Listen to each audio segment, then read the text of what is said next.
Labdien, cienījamie 10. klases skolēni! Es esmu jūsu vēstures skolotāja Irina Kozlovska. Gribu jūs iepazīt ar mūsu vēstures mājaslapu un mācību programmu šajā gadā. Vispirms es jūs iepazīšu ar mācību materiālu, kura palīdzēt jums šajā gadā. Pirmā lapa jūs varat redzēt sākums. Šeit es publicēšu svarīgas informāciju par mūsu klātienes konsultācijas vēsturē un arī dažādas jautājumus.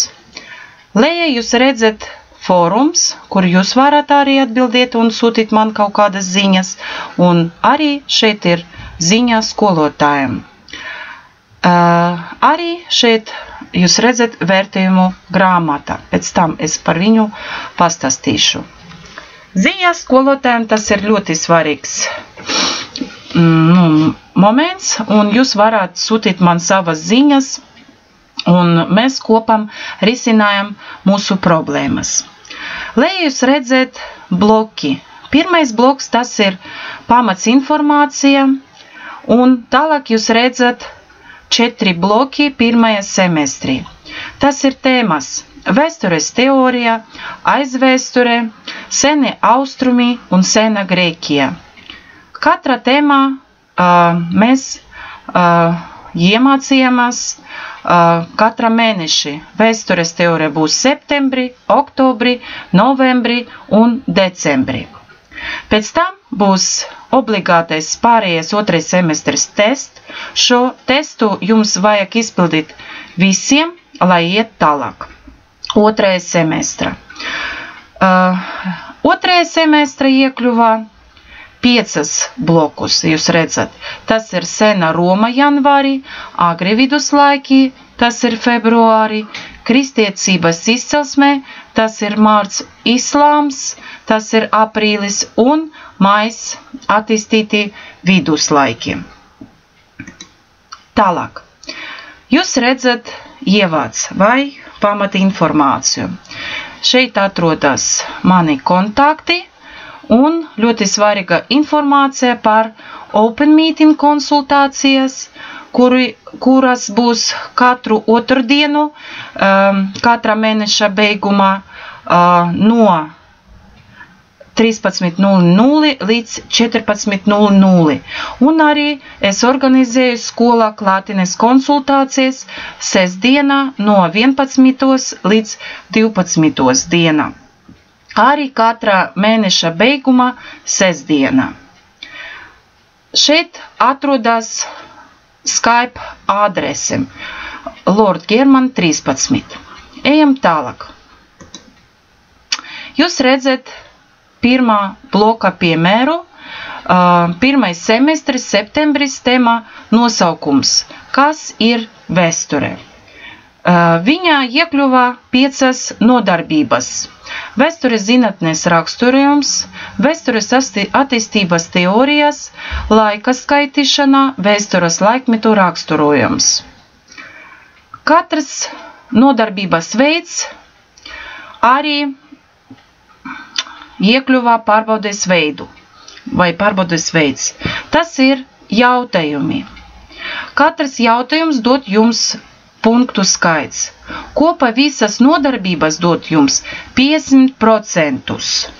Un arī lejā zem lekcijā jūs redzat tēmas nobeigums darbs.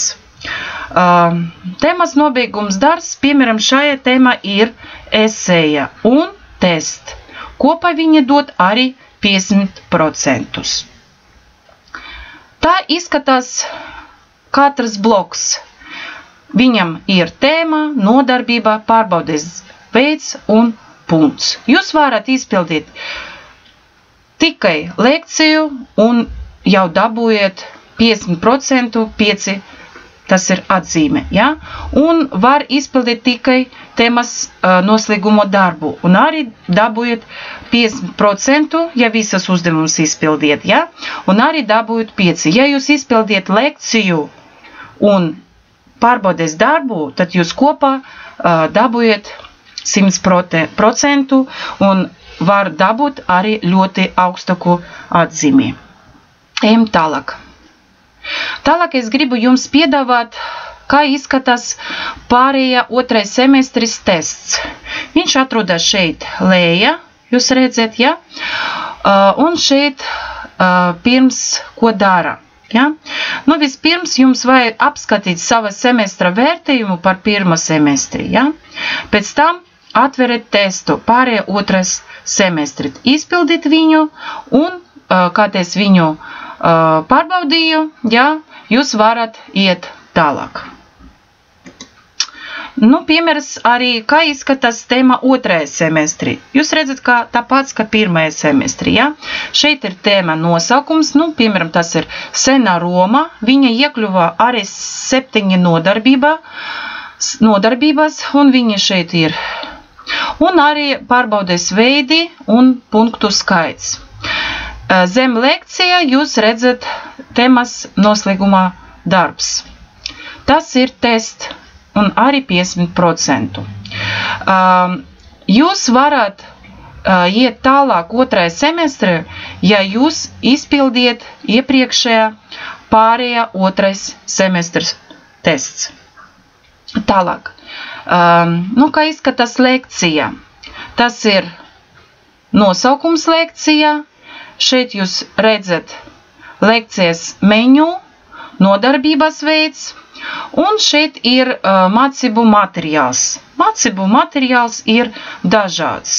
Ir video materiāls, ir arī prezentācijas. Ja jūs klikšķiniet šeit, jūs varat skatīties prezentāciju vai lasīt PDF materiālu, Word materiālu. Var arī izmantot dažādas kartus.